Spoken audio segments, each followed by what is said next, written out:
কিন্তু আপনি সন্তানের সামনে এই কাজটি করছেন না তো। আসসালামু আলাইকুম। প্রত্যেক বাবা মাই চায় সন্তান মনের মতো করে মানুষ করতে। প্রত্যেক বাবা মাই চায় সন্তান মানুষের মতো মানুষ হোক। কিন্তু আপনি সন্তানের সামনে এই কাজটি করছেন না তো। আপনি কখনো সন্তানের সামনে মিথ্যা কথা বলবেন না। এমন কোনো মিথ্যা কথা বলবেন না যার সত্যতা তারা একদিন জেনে যেতে পারে।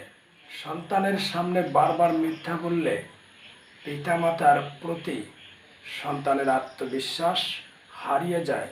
তারা নিজেকে ছোট এবং পরিবারের মধ্যে বোঝা মনে করতে থাকে। তাই আপনার উচিত হবে সন্তানকে সত্য শিখান, সত্যর পথে চলার উপদেশ দেন। ধন্যবাদ।